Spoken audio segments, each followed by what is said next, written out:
Mason, please open your eyes. Look in front of you. I shook my head, refusing to look at the carnage Fex created.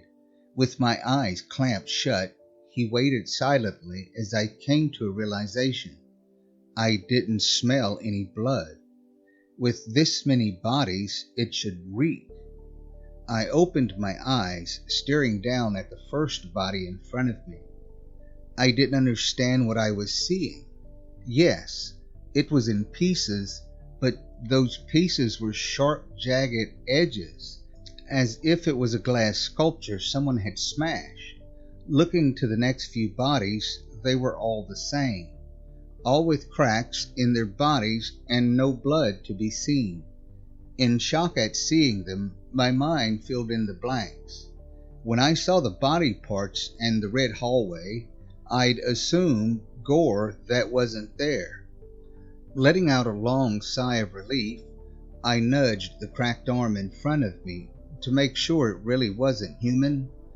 I stuttered, trying to explain my minor mental breakdown. It is understandable. If we faced real humans, I would not have done this kind of damage. Unless I broke them apart fully, they just kept trying to attack. I could not tell the difference between them and a real human. It was only when I shattered an arm with too much force I realized it was no harm in killing them. Those people that watched us so strangely before must have been these false versions. Fex couldn't tell the difference then, because he couldn't sense the difference between the false and real passengers. An idea as to why Manifesto was acting so strange finally came to mind. Do you think Manifesto was replaced with one of these as well? Fex thought for a short while, trying to go through all his knowledge of monsters and if it was possible to make a replacement. Yes, I believe so. I do not know much about them, but I have heard some information about creatures simply called mirrors. They can only make mirror copies of humans. Taking the appearance of a creature of the night requires it to transform their main body. The Manifesto that we came across is most likely the fake version. Since mirrors are the reflection of the existence of the creature and not the image, they must keep the real creature alive, Fex explained to me. I started to walk along the hallways and did my best to avoid stepping on broken pieces. I knew now we hadn't slaughtered a bunch of people, but the place still made my skin crawl. We had some answers, no thanks to me in the slightest. Fex really should have taken over my body to start with. If he didn't get seasick, he could have finished this job by now. It might be my body, but he was the one most suited for this job. I really needed to get my crap together. We found out that Fex could be blocked out. In the future, if we got into a situation where it was just me, we might make it now. So we just need to find the real one and get out of here, right? Finding the real Manifesto is a start. I'm unaware of what method the mirror used to keep him silent. Manifesto has more strength than myself. I would be unable to keep him tethered. If we fight against the false version again, we shall lose. We need to find the real one to win. Now that wasn't good news at all. I walked around the empty ship, now more aware that the fake Manifesto could come at us at any time. If it did, that would be it for us. The ship was huge, giving us another disadvantage in this situation. Can't we just leave and get help then come back? I offered. No, I do not know where we are. When I tried to leave earlier, while we almost drowned, we appeared on the ship because it's the only thing that exists right now besides some ocean. I froze, not understanding his words. How could everything besides the ship just disappear? Did the rest of the world somehow get sealed off from us? Surely it was really out there, and there was just something blocking Fex from sensing it. I stood, feeling no movement from the ship under my feet. Do you think it can create reflections of places? I felt Fex perk up inside my head. That was something he didn't consider before. If this monster could make copies of humans and ship demons, what's stopping it from making a copy of the ship? It still didn't answer where the hell we are or how the hell to get back, but at least it answered why the ship was so still. Yes, that's possible. If we can break the reflections of humans, perhaps we can break the reflections of the ship. However, finding the real manifesto comes first. Please stand still and close your eyes for a few minutes. I would like to see if I have missed any traces of him. I found a spot against a wall and somewhat hidden behind a plastic plant. I didn't want to be in the middle of the hallway in case someone tried to come up behind me and stab me in the back. With my back against the wall, they could only come up to me and stab me in the front. Minutes passed as I waited for something to happen. Nothing felt different, and I didn't even know what Fex was doing inside my head. Being able to sense another creature was a useful skill that I hoped he could teach me someday. I needed to learn so much to start being even remotely useful. We really shouldn't be out doing any sort of job yet, even if it was as simple as a wellness check. I can feel a hint of a second manifesto. It must be the real one. The false one is staying nearby. He must know we are aware of his identity. I fear if we get close, he may kill Manifesto and flee. That was not an outcome I wanted at all. Being guided along, I walked through the ship. It was a very different experience being in a dead, silent, and still cruise ship. No other human reflections came out trying to stop us. It was a wasted effort. Fex could smash them easily. Their makeshift weapons couldn't hurt him. They only hurt us because I'd let them. Now that I knew they weren't human, I wasn't going to let that happen again. I had already gotten lost inside the ship. It was massive and impossible to memorize after just a few hours. We stopped in the middle of another large hallway as Fex signaled me. I feel a faint presence coming from down below, he said. We are directly above him. Finding stairs will be far too time-consuming. What's the plan? Hulk smash through the floor until we get to him? Yes. I was not expecting such a short and honest one-word answer from him. It made me do a little snort of a laugh.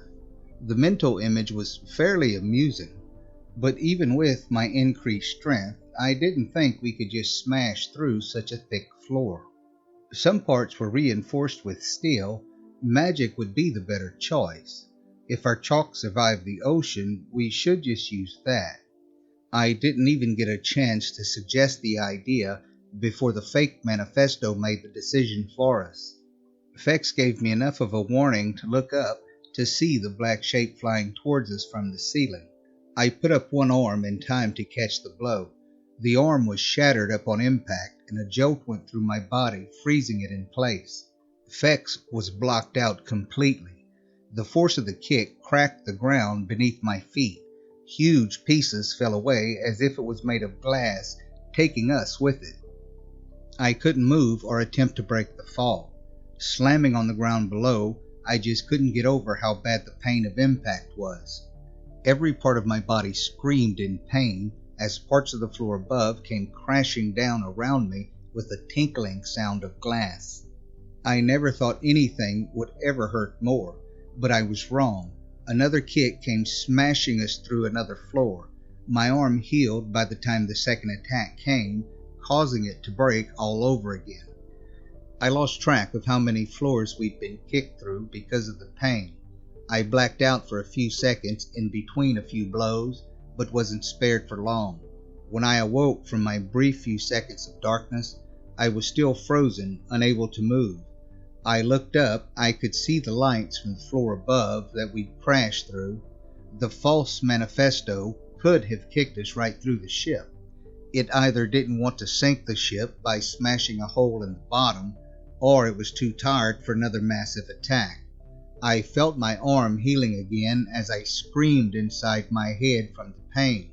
I fought my stiff muscles, trying to move.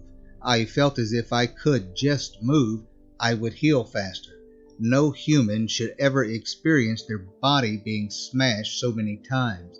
Being able to live through such damage wasn't really all that great at all. I was on the verge of giving up. I couldn't handle any of this. I should have died instead of dealing with a world I didn't understand and taking a job that I wasn't mentally prepared for. If I didn't hear Fex in the back of my mind, I don't think I would still be here. Mana, he sounds so hurt.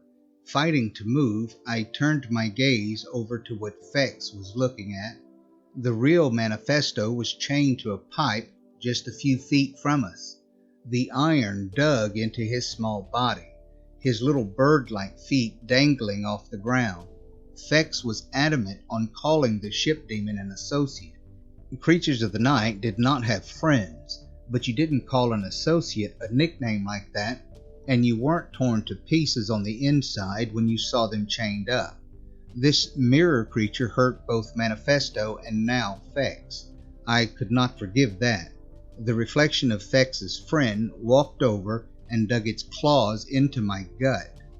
It hurt like hell, but the anger inside my chest overpowered it.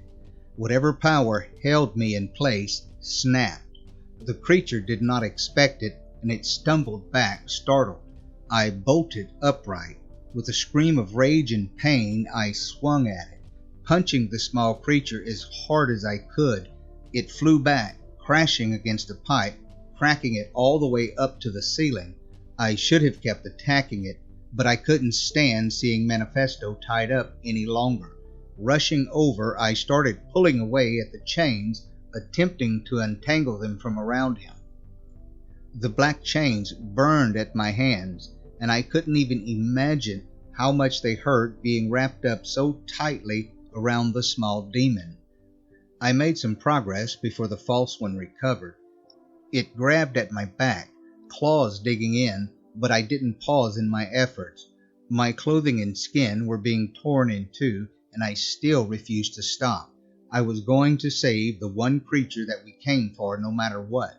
The more it thrashed, the more I pulled against the chains, trying to get them undone. It grabbed me, tossing me clear across the room.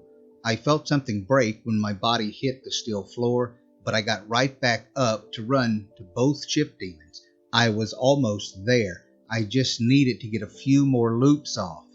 Without any hesitation, I sidestepped an attack and punched the false creature aside again. It too recovered quickly from being tossed aside. My hands on the chain, it came at me, claws first, aiming for my head. If it dug its claws in, I might not make it. I didn't know if my brain could survive being mauled by talons. Just before those black, razor-sharp claws found their way into my eye sockets, we both got blasted back. Slamming against the steel pipe hard, I sputtered, trying to recover. In my hand, I was holding a long length of the iron chain that had been holding down the real Manifesto. The rest he burst through using his own power. The ship demon might be small, but he was strong. Even a dense human like myself could see that. His face covered with the veil, he floated a few feet off the ground, bits of iron falling off of his clothing. He was also pissed. I didn't need to see an expression to know that. The false one didn't even try to fight. It saw the real one free and tried to scurry away. The fight between them lasted 3 seconds, if that. Manifesto was suddenly right behind it, holding it by the ankle. It slammed the creature against the steel floor of the ship so hard the reflection broke away, revealing how the creature really looked.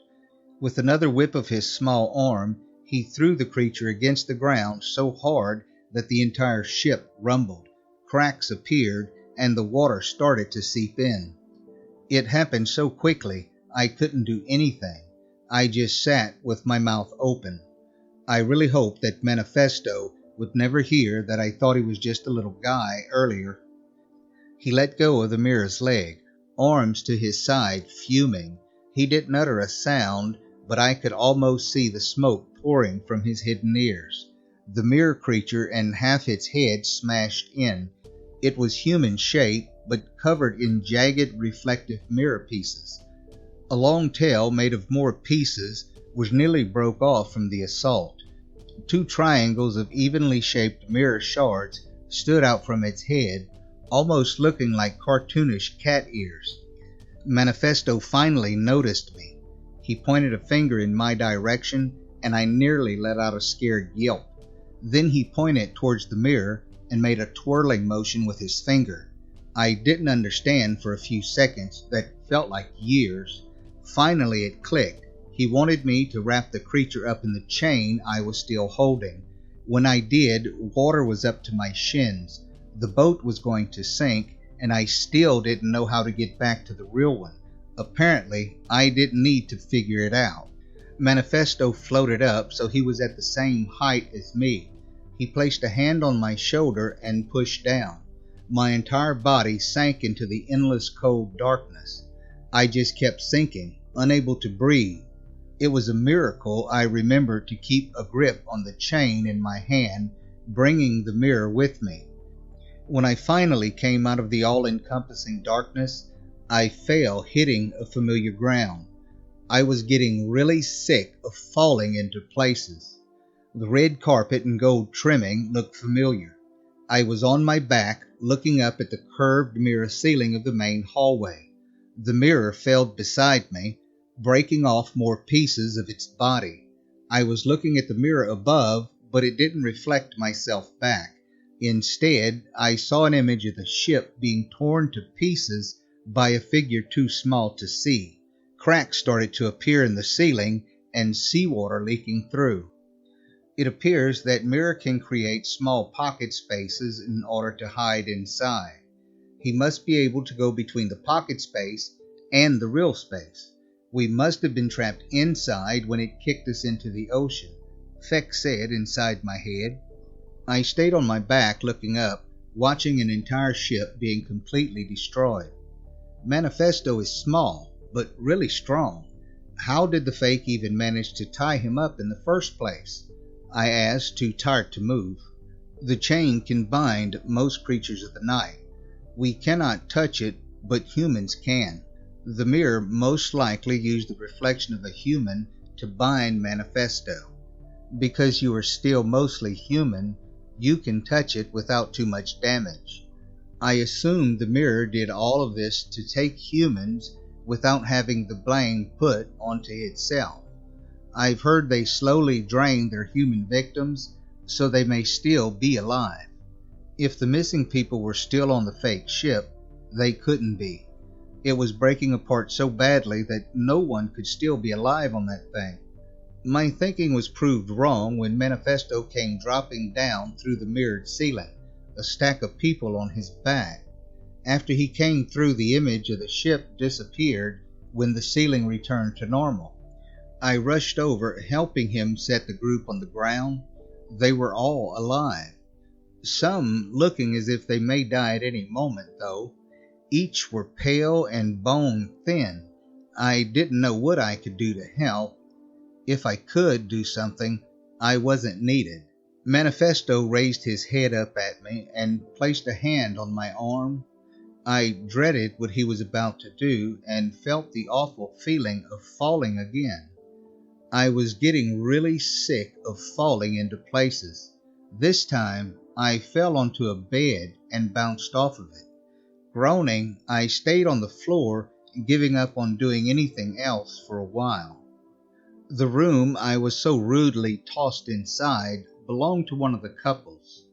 A letter from Silverman appeared on my chest while I took a nap. I hadn't sent any information off to him about the job. Either he just somehow knew, or Manifesto told him. It explained I was free to use the room for the last 3 days and meet him when the ship docked. The couples were under the ship demon's care and recovering. The mirror that caused so much trouble wasn't going to be moving anytime soon, so we could hand it over to Silverman when we saw him. After everything, I needed to relax for a bit. I spent nearly an entire day sleeping. The experience had worn me out. Fex was starving by the time I woke up, and I let him take over to go get something to eat. This improved body of mine did have some nice features. We could eat non-stop if we wanted to. Any food was burned up completely, and the energy was added to an internal source that I was not aware of before. It was nice being able to eat as much steak as I wanted, but needed to switch buffets in restaurants when people started to stare. There were some downsides to this body.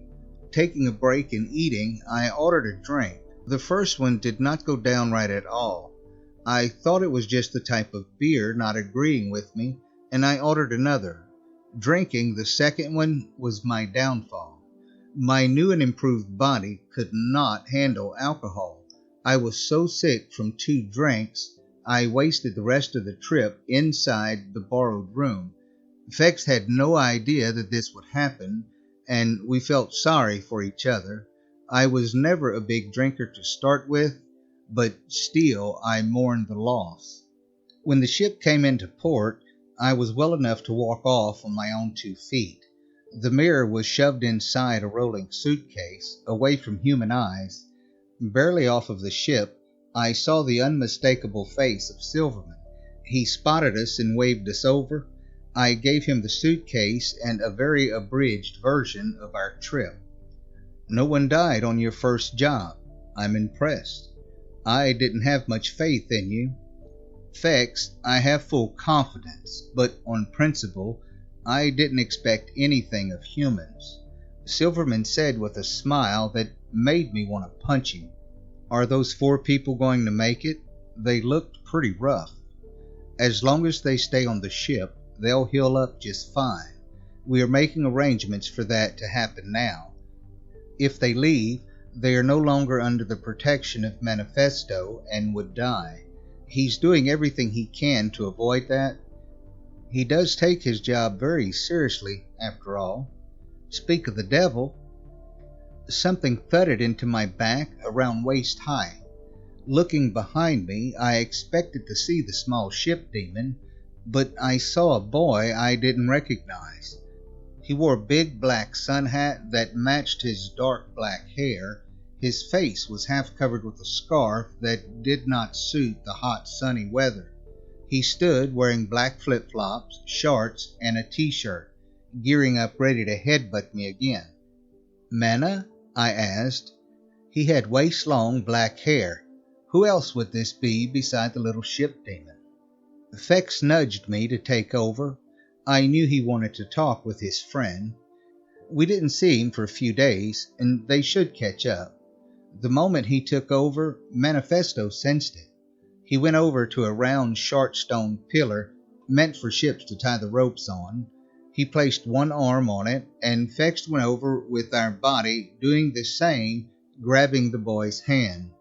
I really hoped any onlookers thought the man having an arm wrestling match with a child was a relative playing around, and throwing the match on purpose. I watched, unable to do anything, horrified that this small boy pinned our arm down and flinched at a cracking sound. "Do you think you understand Fex a little better?" Silverman asked. I'd assumed that no one could see me when I wasn't in control of my body. Silverman was different. He spoke directly to me instead of Fex, who lifted Manifesto onto the pillar.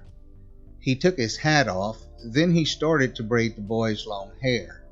A humiliating punishment for the loser of the match. At least I hoped. Watching the both of them, I thought over not only Silverman's question, but my own future. I would keep coming across monsters. My body would be torn apart by those creatures, and I could live through that to endure it again and again. I would change. This trip, I was against harming others, and so afraid of taking a life. Someday, if I kept going on this path, I would become the same, if not worse than the monsters around me. I would get blood on my hands. My future held pain and sacrifices I couldn't even fathom. Watching as Mana admired his victory braid and smiling under his scarf, I decided on my answer. Yes, I did understand why we did this job. All the pain we suffered through, and the pain in the future, was all utterly worth it, just for that small hidden smile.